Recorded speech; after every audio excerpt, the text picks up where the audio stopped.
Buenos días, le damos gracias al Señor por esta oportunidad que nos da nuevamente de venir a estudiar su palabra. Seguimos en el tema de la salvación. Hemos destacado que la salvación, el significado es rescate. ¿Rescate de qué? Rescate de la ira venidera. ¿Cuál es la ira venidera? La ira de Dios sobre el hombre pecador, la ira de Dios sobre las naciones. Cuando Cristo vino la primera vez en carne, Dios hecho carne, Él vino a entregarnos el evangelio de amor, el evangelio de la salvación. En su segunda venida, Él viene no a continuar ese evangelio, sino que viene entonces, en términos de amor, viene a continuar ese evangelio en términos de juicio para las naciones como tal. Así que esa es la ira venidera de Dios. La segunda venida de Cristo se va a manifestar. Entonces esa ira venidera viene juicio sobre el hombre pecador, viene juicio sobre las naciones. Hemos estado también pues hablando de que de algunas creencias que se están manifestando a través de la iglesia. Entonces, estas creencias que se han manifestado a través de los tiempos, pues han incluido que para ser salvo tienes que aceptar a Jesucristo. Eso fue lo que vimos la semana pasada, esa frase es válida. ¿Quién acepta a quién? Cristo acepta al hombre pecador que se humilla, el hombre pecador que cree en Él, el hombre pecador que se arrepiente, se convierte y confiesa a Jesucristo como su Salvador. Esa es la persona, o sea, que realmente es salva. La que cree, la que se arrepiente, la que se convierte, la que confiesa a Jesús como su Salvador. También vimos el tema de yo tengo el libre albedrío en la salvación. Y realmente tenemos el libre albedrío en la salvación. El único albedrío que podemos manifestar es: estamos viviendo en una vida de condenación. Entonces esta condenación nos va a llegar entonces a perdón, ¿me pueden decir aquí a la gente que yo iba a hacerlo? Sí, gracias.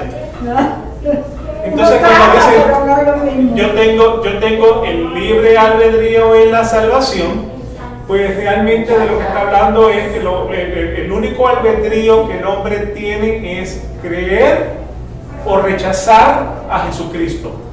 Ese es el único albedrío que el hombre puede manifestar. Dijimos que el libre albedrío, pues, o sea, el hombre tiene una condición moral. El hombre puede escoger hacer el bien o hacer el mal moralmente. O en términos de la salvación puede aceptar, o sea, creer en Jesús o rechazar a Jesús. O sea, porque nuevamente no es que el hombre está flotando donde tiene las dos opciones, la condenación y la salvación. El hombre está condenado y la única opción que tiene es salvación. Y esa salvación, pues sí, el hombre puede decir: no, yo no creo en usted, siga al bote salvavidas, siga su camino, porque yo no creo en usted. O decirle: ten misericordia de mí, porque soy pecador. ¿Okay? Entonces hoy vamos a tratar con el tema de la salvación se pierde. Y no sé si tendremos oportunidad, pero una nueva... O sea, que me la encontré en estas últimas 2 semanas, una nueva creencia que está generándose dentro de la iglesia, especialmente la iglesia pentecostal, es que la salvación, o para la salvación, se requiere el bautismo en agua y las lenguas. Así que veremos ese tema también. Eso tiene que ver, o sea, algo que descubrí. Yo sabía que la iglesia pentecostal, yo pensé siempre que la iglesia pentecostal era una, pero realmente creo que tiene 4 o 5 divisiones. Entonces tiene unas que son trinitarias, que creen en la Trinidad. Entonces tienen otra rama que se llama unicitaria, que tiene la tendencia a negar la deidad de Jesucristo, como los testigos de Jehová. O sea, son pentecostales unicitarios. Entonces ellos son los que están promoviendo mucho el tema de que para ser salvo tiene que existir el arrepentimiento, el bautismo en agua y el hablar en lenguas. Así que veremos ese tema, si ese tema realmente pues bíblicamente tiene validez y de dónde pues ellos salen con ese tipo de creencia. Así que lo que queremos hacer el día de hoy, vamos a comenzar entonces hablando sobre la salvación. Se pierde. La salvación se pierde. Y esto es algo que los mismos pentecostales, o sea, promueven y cuestionan de parte de los reformados, así que veremos esa parte en lo que nosotros promovemos. Quiero comenzar destacando que en principio, en el tema de la salvación, no existen intermedios. O sea, usted es salvo o usted es condenado. ¿Me explico? Usted tiene uno o tiene el otro. O sea, mejor dicho, estamos todos condenados si no clamamos a Dios por misericordia y seguimos condenados si Dios no nos salva. No hay entremedios. ¿Estamos de acuerdo en eso? Entonces, usted o es salvo o es condenado. Usted no puede ser salvo por la mañana y condenado por la tarde. ¿Me explico? O sea, entonces, estas denominaciones cristianas, y voy a ser específico, las pentecostales, los testigos de Jehová, son los que promueven prácticamente esto, gracia más obras. O sea, por un lado, ellos piensan que sí, que la gracia existe, pero como que todo está enfocado en las obras. Ellos predican que la salvación, una vez obtenida, se puede perder. Y un ejemplo utilizado para sostener esta creencia es lo que aparece en Ezequiel 3, 17 al 19, donde dice: Hijo de hombre, yo te he puesto por atalaya a la casa de Israel. Oirás pues tú la palabra de mi boca y amonestarlos haz de mi parte. ¿Quién está hablando ahí? En el versículo 17, ¿quién está hablando? En el 17. Dios le está hablando al profeta Ezequiel. Le dice: yo te he puesto por atalaya a la casa de Israel. Tú, Ezequiel, oirás las palabras de mi boca, hablando el Señor, y los vas a amonestar de parte mía. ¿Estamos bien hasta ahí, no? Bien. En el versículo 18 dice: cuando yo dijere al impío, de cierto morirás, y tú no lo amonestares, ni le hablares, para que el impío sea apercibido de su mal camino, a fin de que viva. El impío morirá por su maldad, mas su sangre demandaré de tu mano. O sea, Dios le está diciendo a Ezequiel: tú le vas a decir las palabras de mi boca al impío, para que el impío ¿qué? Se salve. Pero si tú no le dices las palabras de mi boca al impío para que el impío se salve, entonces yo te haré responsable a ti de su sangre. Fuerte, ¿no? Bueno, entonces en el versículo 19 dice: y si tú amonestares entonces al impío y él no se convirtiera de su impiedad y de su mal camino, él morirá por su maldad y tú habrás librado tu alma. ¿Ok? Así que nuevamente estamos hablando del profeta Ezequiel. Estamos hablando de que Dios le dijo: di las palabras de mi boca al impío para que se salve. Si el impío las oye, se salva y tú serás librado Entonces los pentecostales establecen que basado en esa historia, un hombre salvo que no está predicando el evangelio va a perder su salvación. ¿Okay? Así que Dios los hace responsables por ese grupo de personas que se pierden y a causa de y es causa de que uno, el predicador, pueda perder su propia salvación. ¿Okay? Ahora, estos versículos no se enfocan en esa creencia. Estos versículos no se enfocan en esa creencia.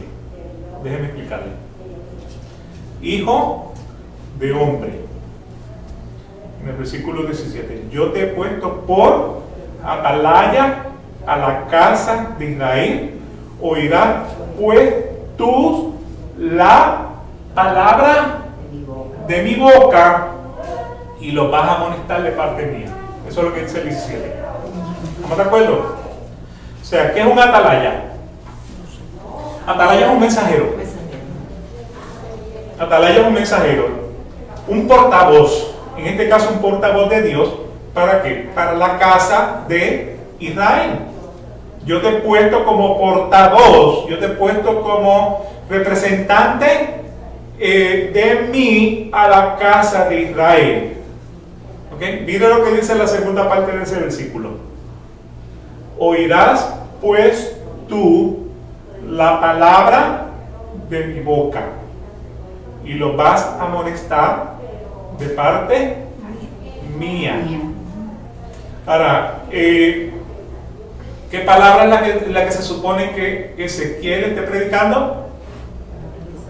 La palabra de la boca de Dios. O sea, esa es toda la escritura es inspirada y es útil para enseñar, para redarguir, para corregir, para instruir en justicia, a fin de que el hombre de Dios sea perfecto en todo su camino. Eso está en Timoteo, eso lo está diciendo el apóstol Pablo. ¿Okay? Así que nuevamente, son las palabras de la boca de Dios. ¿Cuáles son las palabras que salen de la boca de Dios? Versículo 18. Cuando yo dijera al impío, de cierto morirás, y tú no lo amonestares, ni le hablares para que el impío sea percibido de su mal camino, a fin de que viva, el impío morirá por su maldad, mas su sangre demandaré de tu mano. ¿Okay? Si yo le digo al pecador, vas a morir en tu pecado, y tú no lo amonestas. ¿Okay? Esa es la palabra que dice entonces el Señor. O sea, es muy claro que Dios te hace responsable de la sangre, pero no de la persona que necesariamente usted no le habla.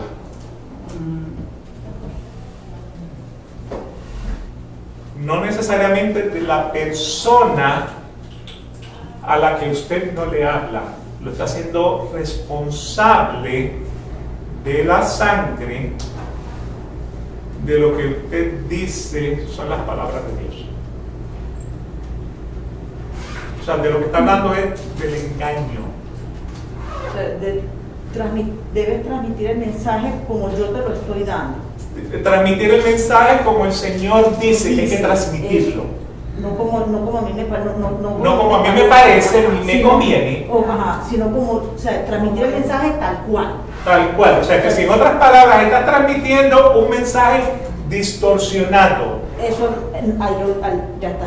Entonces el impío se va a perder por causa de ese mensaje distorsionado. Entonces Dios va a decir, a ti te voy a ser responsable. Yo soy la culpable de ese mensaje mandado, dado a mi conveniencia. Porque era a su conveniencia. Eso es lo que significa ese versículo. Okay.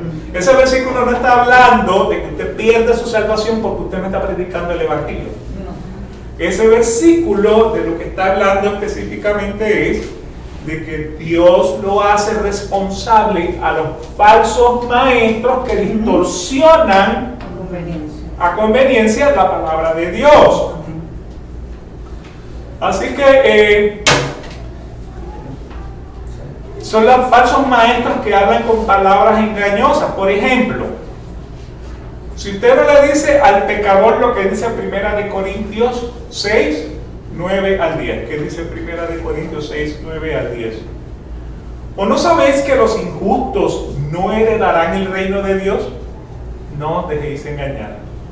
Ni los inmorales, ni los idólatras, ni los adúlteros, ni los afeminados, ni los homosexuales, ni los ladrones, ni los avaros, ni los borrachos, ni los difamadores, ni los estafadores heredarán el reino de Dios. ¿Qué dice ese versículo? Que si usted es practicante activo de estas actividades y usted no se arrepiente y no se convierte y no cree en el Señor Jesucristo, ¿qué dice ahí? Que usted no va a heredar el reino de Dios. Usted le puede agregar algún tipo de interpretación diferente a lo que dice ese versículo. Ese versículo dice lo que dice. ¿Lo puede decir de alguna otra manera? O sea, ¿quién no hereda el reino de Dios? El injusto, ni los inmorales, ni los idólatras, ni los adúlteros, ni los afeminados, ni los homosexuales, ni los ladrones, ni los avaros, ni los borrachos, ni los difamadores, ni los estafadores. O sea, pero vamos a estar claros, estas son personas que practican esto a conciencia sin importarle la consecuencia. O sea, ¿por qué razón el hombre no quiere creer en el Evangelio? Porque nuevamente la palabra es clara. Estas personas no van a heredar el reino de Dios. Entonces, como el hombre disfruta su pecado, prefiere morir en su pecado antes de convertirse al Evangelio. O sea, si el predicador no está predicando esa palabra de verdad y la predicación es una engañosa y distorsionada versión de la palabra, ya sea porque tiene temor a ser demandado o porque lo califiquen como un homofóbico, entonces Dios hace responsable al predicador de la sangre del que se pierde. O sea, yo no te estoy juzgando, yo solamente te estoy diciendo lo que dice la palabra de Dios. En ti está creerla o no creerla. ¿Okay? O sea, recuerde que los ministerios de hipergracia establecen que Dios es tan bueno y tan bueno y tan bueno y tan amoroso, y sabe que todo hombre es pecador, que no le es posible dejar de pecar, y que al final pues ese Dios tan bueno, tan bueno, tan bueno, pues va a perdonar y va a salvar a todo el mundo aún sin haber confesado a Jesucristo. O sea, que los hindúes que no confiesan a Jesucristo, los musulmanes que no confiesan a Jesucristo, las doctrinas cristianas que no aceptan la deidad de Jesucristo, no reconocen la deidad de Jesucristo, todos van a ser salvos. Así que a eso es lo que se refiere entonces Ezequiel 3. Que si usted está predicando la palabra como salió de la boca de Dios, y usted lo que está tratando es de adornarla para que la gente se sienta bien y esté dentro de la iglesia y diezmen los números, o sea, porque hay pastores que están enfocados en los números, entonces, o sea, no están predicando el evangelio a como lo dice la palabra, Dios te va a ser responsable de eso. Eso es a lo que se refiere Ezequiel. Ahora, una persona engañosa es engañosa antes de haber sido predicador. ¿Okay? Mire, la Biblia se confirma con la Biblia, ¿no? Ujú. La Biblia se confirma con la Biblia. Santiago 3:1. Hermanos míos, no os hagáis muchos maestros, sabiendo que recibiremos mayor condenación. Viene un juicio. Viene un juicio para el hombre, viene un juicio para las naciones. El peso del juicio será mayor para los falsos maestros. Eso es lo que dice Santiago 3:1. Sí, si lo van a hacer bien, si no, no lo hagan. O sea, mejor es, por eso le digo, o sea, estar en esta posición de maestro y decir cualquier barbaridad no es, o sea, cosa sencilla. O sea, es no tener el temor de Jehová. ¿Me explico en eso? O sea, es cosa seria el que está detrás de un púlpito enseñando la palabra. Es decir, lo que está enseñando es la palabra distorsionada. Entonces el Señor te va a hacer responsable de la sangre de eso que se pierde. O sea que en otras palabras, tanto el que se pierda como el que predica la palabra distorsionada van a recibir juicio. Pero mayor juicio va a ser el que engaña. Y para el que engaña. Ahora, si tú estás dando tú estás en el púlpito y tú estás dando la clase y tú estás dando la información a tu conveniencia y yo estoy recibiendo esa información, de mí está informarme si lo que tú estás diciendo es correcto porque si yo estoy siguiendo lo que tú me estás diciendo, porque supuestamente Dios te está hablando a ti y yo estoy entendiendo eso a través de Dios y yo hago lo que, o sea, a tu conveniencia, porque eso fue lo que tú me enseñaste, también, o sea, también soy condenada por no haber, o sea, porque también... O sea, la ignorancia no exonera a nadie de las leyes. Okay. O sea, usted no puede ir a corte y decir, bueno, es que fui engañado. O sea, no he podido averiguar por otro lado. Pero pudiste haberlo averiguado por otro lado. Sí, no, Sí. o sea, culpa de él no. Sí. Yo también Sí. investigar. Yo también tengo culpa. O sea, y ese es el punto. Entonces, pues, o sea, en esa línea de pensamiento, o sea, por esa razón, o sea, el Señor lo que hace es que te prueba. Acuérdate que en Deuteronomio me parece que es que él dice, mira, si entra alguien y viene a predicar, mira, encontré este Dios, vamos detrás de él, vamos a seguirlo. Y tú lo sigues. Acuérdate que el Señor te está probando. Entonces, todo lo que tú escuchas es una prueba, pero todo lo que tú escuchas tienes que ponerlo en contra de lo que dice la Escritura. Sí, tú también tienes cerebro para pensar. Sí, es como el perfil. Hay muchos maestros que dicen, o sea, que se alaban diciendo, no, porque, ¿se acuerdan que cuando hablamos de la hermenéutica?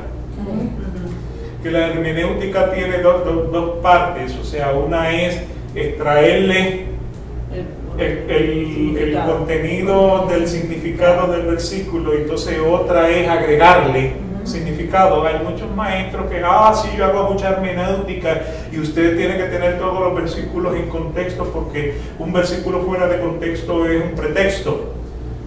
Y sin embargo, pues, o sea, nuevamente uno los oye hablando y se da cuenta cómo es que, o sea, la hermenéutica que ellos utilizan es lo que se conoce como asumir y agregarle significado. O sea, y hay muchas predicaciones que, o sea, se asume lo que dice el versículo. Y de eso lo veremos un poquitito más adelante, pero es por asumir presunción. Entonces, presunción es un poquito peligroso. Por otro lado, tiene que tomar en consideración que la Biblia tiene libros históricos y tiene libros que, o sea, que nos van a dar, que son prescriptivos. O sea, prescriptivo significa son ordenanzas de parte del Señor que nosotros las tenemos que seguir. Y libros históricos lo único que nos revelan es qué fue lo que ocurrió en ese momento. Pero ese evento, bajo ninguna circunstancia, es prescriptivo. Se asume y se interpreta que es prescriptivo, pero no lo es. Entonces, porque nuevamente en algunos casos contradice la Escritura. Por ejemplo, ¿la salvación es por obras o por gracia? Por gracia. Bueno, pero los que creen en las obras ignoran lo que dice la gracia. O sea, usted no puede desconectar Romanos 8 de Romanos 9 de Romanos 10. O sea, ¿qué dice Romanos 8? Antes de la creación del mundo, el Señor había escogido a los que iban a ser salvos. ¿Qué dice Romanos 9? No es el que corre ni el que quiere, sino del que Dios tiene misericordia. Es gracia. ¿Qué dice Romanos 10? Romanos 10 dice que si confiesas con tu boca serás salvo.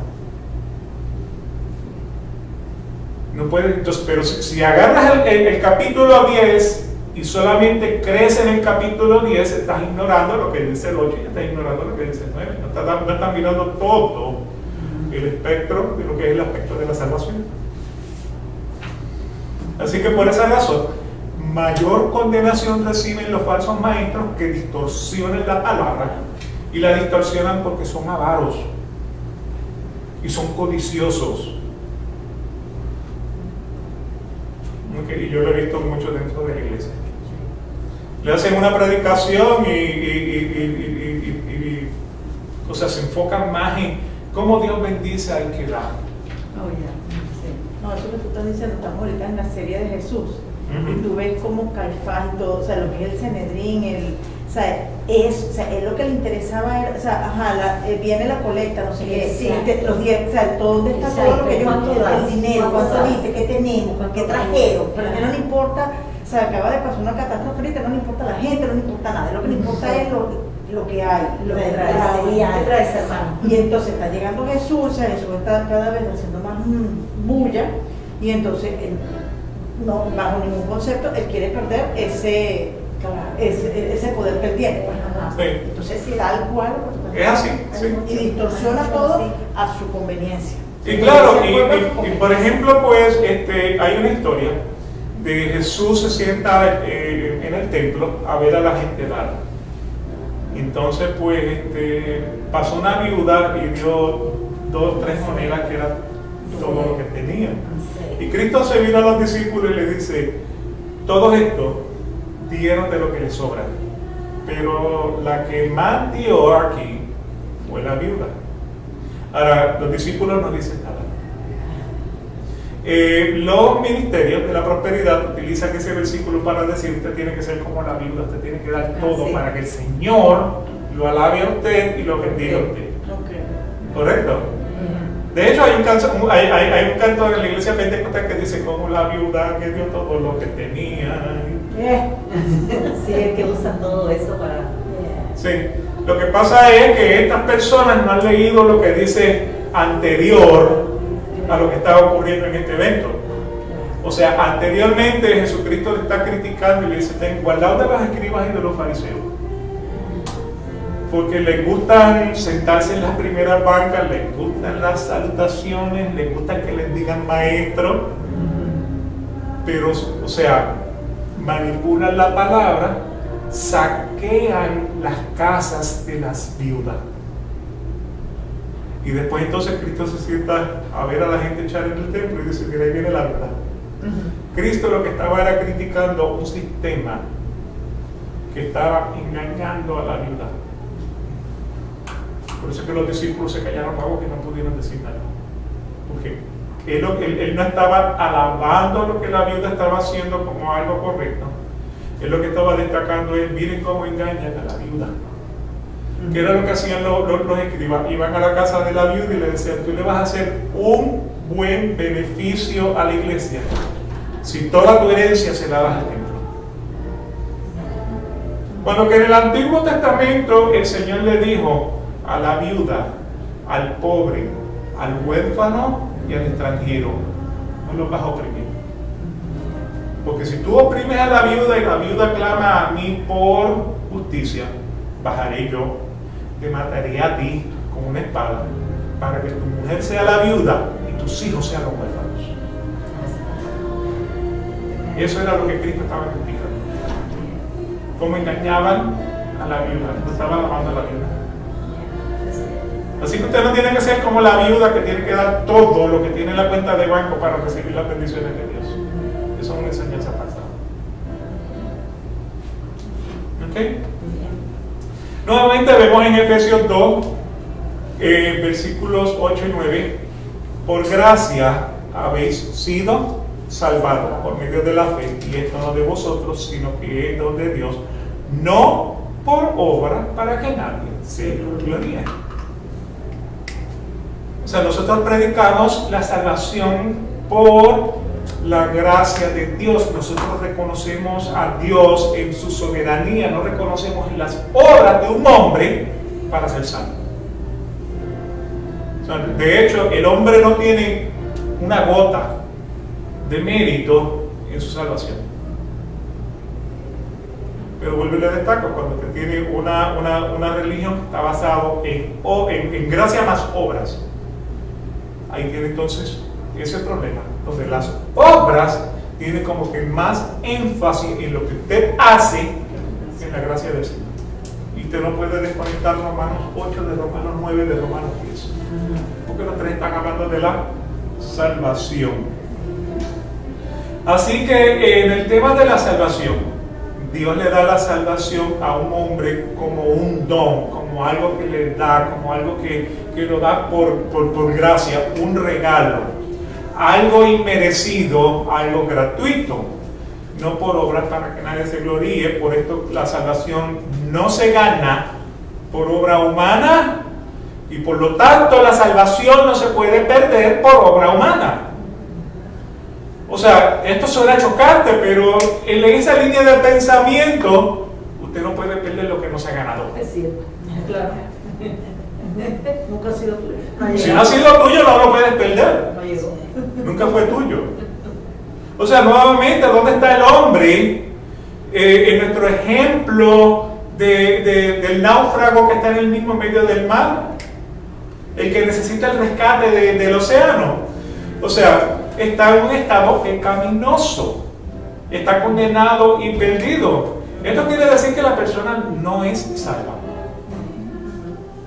Como la persona no es salva, no ha perdido su salvación, sino que vive en esa continua condenación. O sea, si el capitán del barco no tiene misericordia del hombre que está en el agua, ahí se queda. De la única manera que el hombre puede ser salvo es si cree, se arrepiente, se convierte y lo confiesa, como le establece el orden bíblico. O sea, el hombre mira que se acerca el bote de rescate, su única opción es clamar y decir: Señor, ten misericordia de mí, soy un pecador. Y ya que el hombre se encuentra en esa condición de perdición, eso no es una opción. Por su incredulidad ya está condenado. Entonces, eso es lo que dice el Señor en Hebreos 2, versículos 1 al 4. Por tanto, debemos prestar mucha mayor atención a lo que hemos oído, no sea que nos desviemos. Porque si la palabra hablada por medio de ángeles resultó ser inmutable, de lo que está hablando es la palabra, es el Antiguo Testamento, ángeles fueron quienes, de parte de Dios, entregaron la palabra. Eso es lo que quiere decir. Por eso dice: la palabra hablada por medio de ángeles resultó ser inmutable. O sea, el Antiguo Testamento es inmutable. Y toda transgresión y desobediencia recibió una justa retribución. ¿Cómo escaparemos nosotros si descuidamos una salvación tan grande, la cual después que fue anunciada primeramente por medio del Señor, no fue confirmada por los que oyeron? Testificando Dios juntamente con ellos, tanto por señales como por prodigios y por diversos milagros, por dones del Espíritu Santo, según su propia voluntad. O sea, que el Señor le da al hombre como el Señor le da la gana, no como el hombre cree que se lo merece. Entonces, nuevamente, pues, el versículo 3, donde pregunta, ¿cómo escaparemos nosotros si descuidamos una salvación tan grande? Eso no significa que el hombre salvo pueda perder su salvación. Lo que esto significa es, ¿cómo escaparemos si descuidamos una salvación tan grande? ¿Dónde está el hombre? En el pecado. ¿Ok? La salvación viene en camino. Entonces, tú puedes decirle a ese bote de rescate, pase, siga su camino, que yo no creo en usted. Muchos incrédulos lo hacen hoy día. Ven la salvación venir y dicen, yo no creo en usted. Entonces, podemos decir, o sea, en el versículo 3 de lo que está hablando es lo siguiente. Estamos en la línea. Estamos en la línea. De este lado estamos condenados. De este lado es que se encuentra la salvación. ¿Cómo la vas a dejar pasar? A eso es lo que está haciendo referencia. ¿Cómo vas a dejarla pasar? O sea, ¿por qué no quieres creer? ¿Por qué la vas a descuidar? Si es gratis, te la da el Señor, lo que necesitas es creer. A eso es lo que está hablando. No está diciendo que un hombre salvo ha perdido su salvación. Lo que está diciendo es, está pasando la salvación, ¿cómo la vas a dejar pasar? De eso es de lo que está hablando. Entonces, nuevamente, la incredulidad del hombre perdido tristemente rechaza la salvación, prefiere quedarse incrédulo, prefiere quedarse perdido. ¿Qué indica esto? Nunca fue salvo. La persona nunca fue salva. O sea que no hay manera de que una persona pueda perder su salvación, ya que nunca la tuvo. O sea, la vio pasar y la dejó pasar. A eso es a lo que se refiere ese versículo. O sea, ¿cómo? ¿Perdón? Y una preguntita nada más, perdón. Dígame. Es que tengo un caso que es muy similar. ¿Qué versículo específicamente le puede uno? Porque la persona está recio, que no, yo no pierdo mi salvación. Bueno, pues si estás en pecado, como no, vaya, nunca fuiste. Sí. ¿Qué versículo específicamente es que se le puede...? La persona dice, yo no estoy perdiendo mi salvación. Ajá. Ok. El hombre cree, el hombre se arrepiente, el hombre se convierte, el hombre confiesa a Jesucristo, Dios le da la salvación. El hombre deja de ser pecador. El hombre sigue pecador. Sí. O sea, nacemos en el pecado, Sí. vivimos en el pecado, Y moriremos pecado. como pecador. ¿Me explico? Sí. Entonces, en ese caso, pues nuevamente, hombre que es salvo no está exento del pecado. Me parece que es Romanos 5, 6 o 7, no recuerdo bien, donde Pablo mismo decía, o sea, ¿quién me va a librar a mí de este cuerpo Sí. de corrupción? Ajá. Porque por la mañana yo me levanto con los grandes deseos de hacer buenas cosas, y por la tarde, cuando termino, he hecho exactamente lo que no quería hacer. Exacto. ¿Me explico? Entonces, pues por esa razón nosotros decimos, o sea, uno no deja de ser pecador. O sea, en el momento en que creemos, en el momento en que nos arrepentimos, nos convertimos. ¿Qué significa la conversión? La conversión es hacer un giro. Entonces tratamos de santificarnos. Santificarnos significa apartarnos para el Señor. Pero vivimos en un mundo de pecado. Todos los días tratamos con pecadores. No dejamos de ser pecadores, pero tratamos de reconocer nuestros pecados y decirle al Señor, perdona. Entonces, si la persona dice, yo no pierdo mi salvación, prácticamente es lo que nosotros predicamos, porque no dejamos de ser pecadores. Sin embargo, la palabra dice: por su fruto lo conoceréis. O sea, el buen hombre del buen corazón da buen fruto, el mal hombre del mal corazón da mal fruto. O sea, usted no puede ser una mata de tomate y estar dando espinas. Exacto. O sea que nuevamente por sus frutos los conoceréis. Bien. Gracias. ¿Ok? Y aquí dice Romanos 6, muertos al pecado, vivos en Cristo. ¿Será ese? ¿Cómo dice? Muertos al pecado, vivos en Cristo. Vimos en Cristo. Entonces es Romanos 6. Romanos Sí, 6. pero me parece, mira a ver qué dice el 7, el capítulo 7. Analogía tomada del matrimonio, conflicto con el pecado. Mira a ver si el conflicto con el pecado, donde él comienza a decir, Que concluiremos que la ley es pecado de ninguna manera. Sin embargo, si no fuera por la ley, no le habría dado cuenta de lo que es el pecado. Por ejemplo, nunca habría sabido yo lo que es codiciar si la ley no lo hubiera dicho. No codicies. Pero el pecado, aprovechando la oportunidad que le proporciona el mandamiento, despertó en mí toda clase de codicia, porque aparte de la ley, el pecado está muerto. ¿sabes? Bien. Ese libro de Romanos es una belleza, pero es bastante, o sea, tiene bastante calma en el verso. 7:7. Mil gracias, lo apunté aquí. Sí. 7. Tiene bastante calma en el verso. Ok. Muchas gracias. Gracias. Sí, yo lo habré estudiado un par de veces y todavía es la hora como que... Sí. Está difícil. Como que no encuentro algo nuevo, encuentro Sí, novedades, sí. es una belleza Pero sí, eso está porque es doctrinal. Es verdad. Prácticamente la doctrina de la iglesia sale tanto de ese libro de Romanos. Interesante. Y es una belleza. Así que nuevamente, la persona que rechaza la salvación es porque simplemente nunca fue salvo.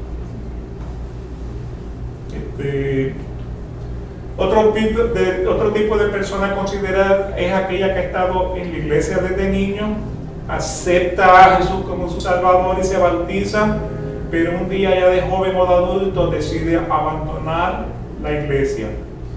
¿Puede este joven perder su salvación? De ninguna manera. ¿Por qué razón? Nunca la tuvo. ¿La tuvo? Nunca fue salvo. O sea, el hombre no cree por la mañana y por la tarde es incrédulo. No trabaja la salvación. O sea, la salvación, vuelve y destaco como abrir la porción. En el tema de la salvación, o usted la tiene o no la tiene, no hay intermedios. Y Dios dijo que Él escogió lo suyo antes de la fundación. Antes de la fundación del mundo, por eso te digo que uno puede separar Romanos 8 de Romanos 9 de Romanos 10. O sea, los tres tienen que mirarlo en congruencia. Porque si agarras uno, Romanos 8, eres calvinista. Bueno, los unicitarios no creen en lo que dicen los calvinistas, no creen en Romanos 8. Pero está en la Biblia. ¿Cómo lo desconectas? Interesante. Así que nuevamente el hombre no cree por la mañana y por la tarde es incrédulo, es que nunca ha creído. En Lucas 9:62, pero Jesús le dijo: nadie que después de poner la mano en el arado mira para atrás es apto para el reino de Dios. Vuelvo y lo digo. Jesús le dijo: nadie que después de poner la mano en el arado mira atrás. No le estoy dando el sentido correcto. Jesús dijo: nadie que después de poner la mano en el arado mira atrás es apto para el reino de Dios. ¿Qué es el arado? O sea, en ese tiempo lo que teníamos era un buey. El buey por cuerdas era conectado a algo que parecía un triángulo y que tenía una cuchilla. Entonces, pues, el hombre atrás en ese triángulo con la cuchilla lo empujaba sobre la tierra y el buey alaba el arado, y cuando lo alaba, pues producía una línea en la tierra donde se ponían las semillas para poner entonces La zanilla, la zanja para poner las semillas y hacer entonces un cultivo. Entonces, nadie que pone la mano sobre el arado ara mirando para atrás, Eso es posible. ara mirando para el frente. A eso es lo que está haciendo entonces la referencia. O sea que si usted está arando y mirando para atrás, usted no es apto para el reino de Dios. Eso es lo que dice ahí. O sea que si su visión no es hacia el frente, si su visión no es Cristo, usted está mirando al mundo. ¿Qué pasó con la mujer de Lot?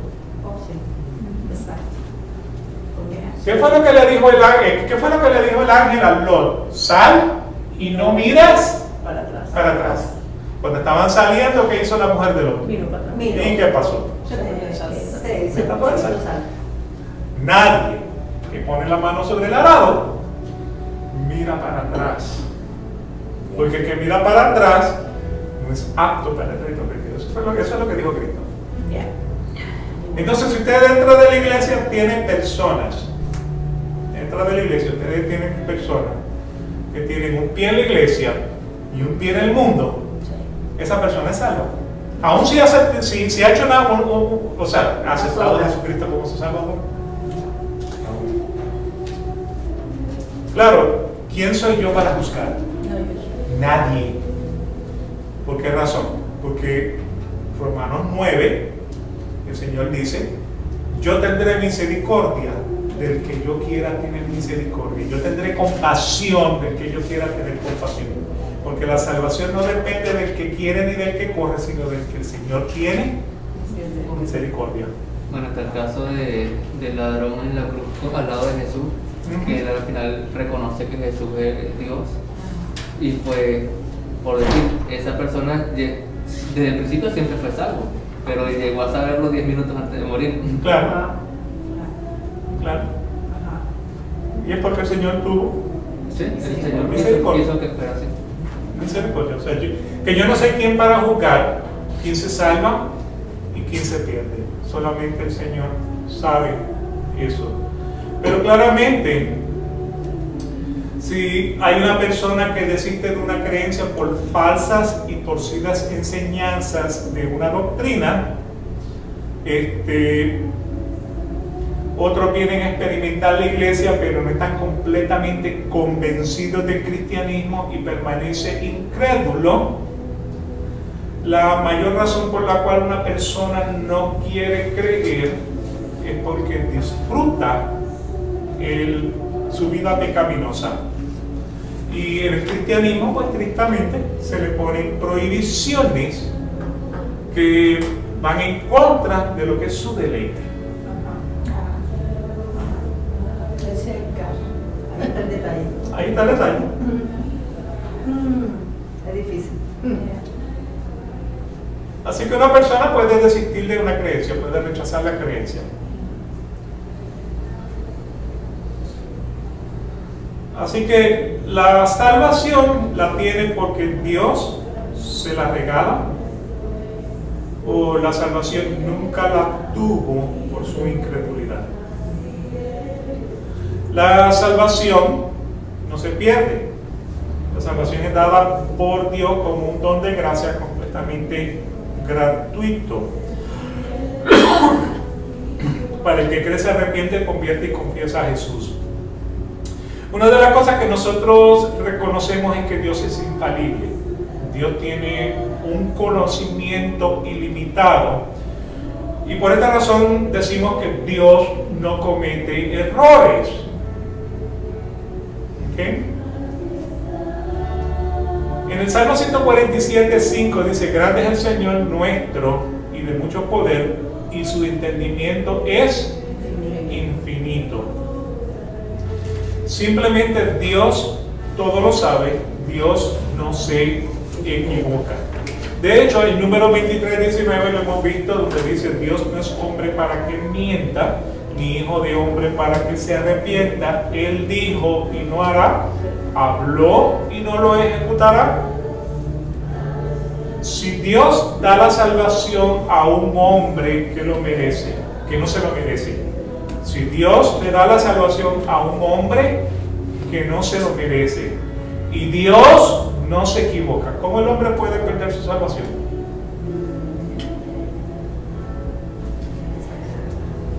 Dios da la salvación, Dios le da la salvación a un hombre que no se lo merece, Dios no se equivoca.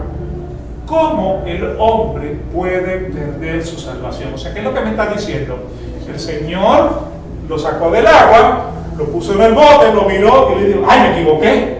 Y le empujó el bote. Eso es lo que me está diciendo o sea, los ministerios, que cuando la salvación se pierde, Dios se equivocó, y porque Dios se equivocó, lo empujó al agua.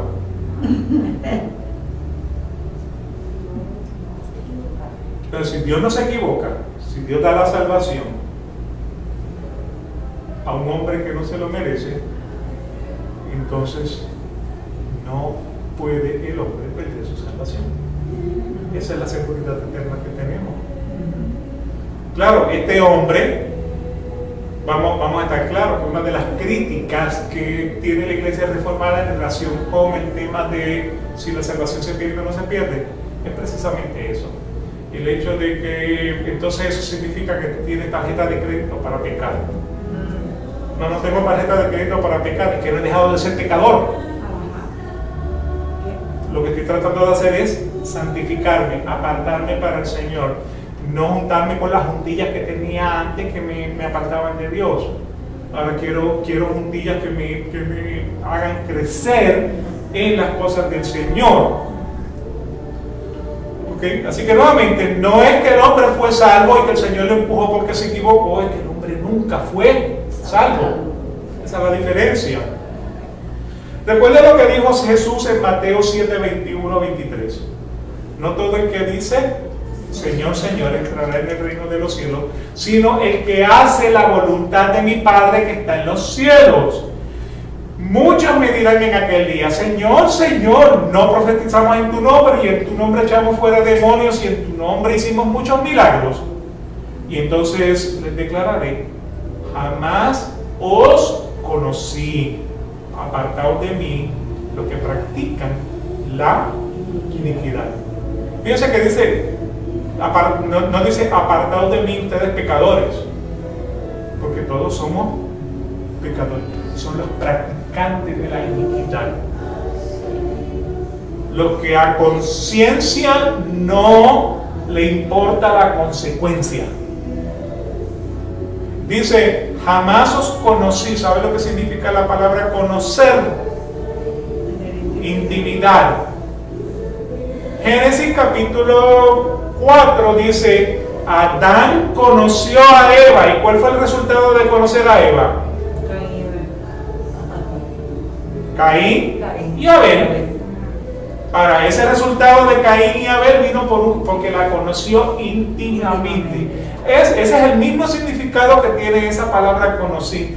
Nunca tuve ese tipo de intimidad con el hombre para decir: bueno, pero es que yo lo hice en tu nombre. Es que nunca te conocí. No es que un día fuiste y otro día dejaste de ser, es que nunca fuiste. ¿Me explico en eso?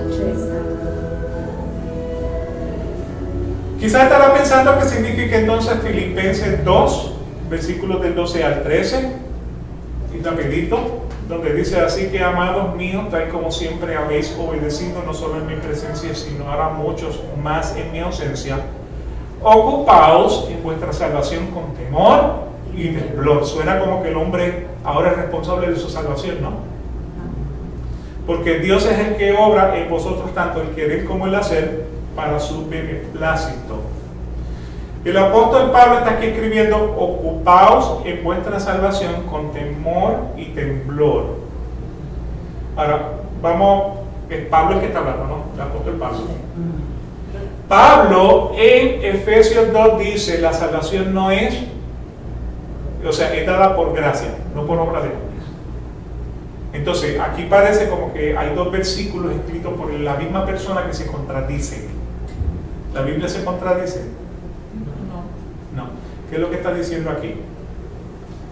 Aquí lo que está hablando es, ocupaos en vuestra salvación con temor y temblor. A lo que está haciendo es el llamado a la santificación. Que tiene una película.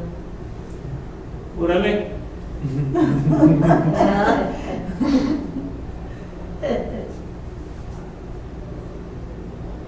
Está bien linda porque una comiquita pues, para niños. Sí. La ascensión de Jesús. ¿Cómo salió eso? No sé. Bien linda. Ahora sí yo sé que tiene temor y temblor.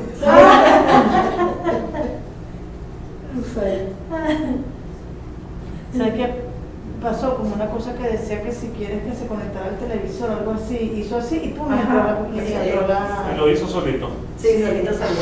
Ese es el problema de las computadoras inteligentes. Ay, sí, demasiado inteligente. Demasiado inteligente, sí.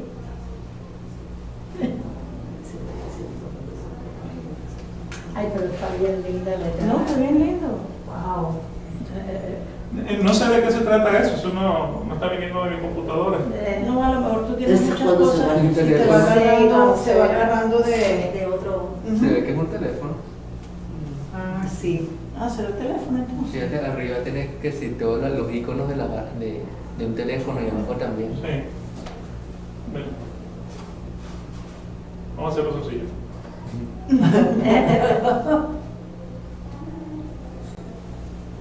Okay.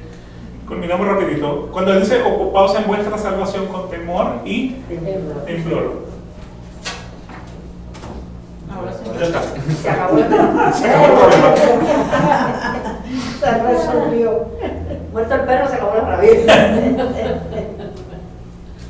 Realmente el versículo pues dice, ocupaos en vuestra salvación con temor y temblor, porque Dios es quien obra en vosotros tanto el querer como el hacer. Ocupaos en vuestra salvación con temor y temblor no está hablando de que usted tiene que trabajar para su salvación. De lo que está hablando es, ocúpate de la santificación, ocúpate nuevamente de apartarte. O sea, y hay versículos que van a sonar como que el hombre tiene que trabajar en su creencia, tiene que, Sí. o sea, y es precisamente lo mismo. O sea, nuevamente, el hecho de que ahí está y tú la estás dejando pasar. O de lo que está hablando es, preocúpate de la santificación, porque Dios es quien obra en vosotros tanto el querer como el hacer. Y eso es lo que está hablando entonces. Es por medio de la palabra que el Señor entonces nos revela el querer como el hacer. ¿Qué es lo que es aceptarle a la palabra de Dios y qué es lo que es lo que el Señor rechaza a través de su palabra? El querer como el hacer.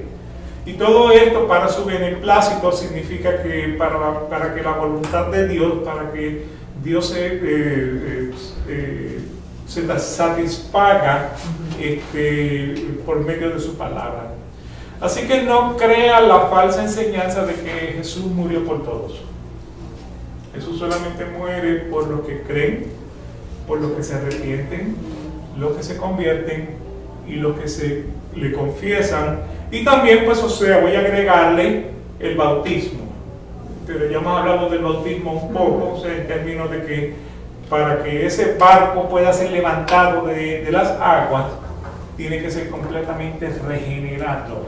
O sea, que no es cuestión de entrar al agua seco y salir mojado, lo que te da la salvación. Tiene que existir una regeneración, un cambio de corazón, un cambio de pensamiento, o sea, nuevamente nuevos motores, nuevas computadoras, nuevo software. Eso es lo que es nueva programación. Así que la semana que viene, pues entonces veremos el tema de la salvación en el bautismo en agua y las lenguas, y veremos si eso tiene realmente validez bíblica. Le damos gracias al Señor por esta oportunidad que nos da de traer su palabra, de estudiar su palabra. Señor, no torne atrás vacía. Señor, te pido por estos hermanos que están viendo aquí, puedan compartir, Señor, las verdades de tu evangelio. Te pido, Señor, por esos falsos maestros que todavía tienen oportunidad de convertir su corazón, esas falsas enseñanzas, esas personas que son engañadas, Señor. Pon luz en su caminar, te conozcan a ti como el único Dios, soberano Salvador, el que nos viene a rescatar de la ira de Dios, el que nos ha prometido vivir una eternidad con Él. Damos gracias en el nombre de Jesucristo, para gloria y honra de tu nombre. Damos gracias, Señor. Amén. Amén. Que Dios salve a su pueblo y Dios mediante lo veremos entonces en... Ay, muchas gracias.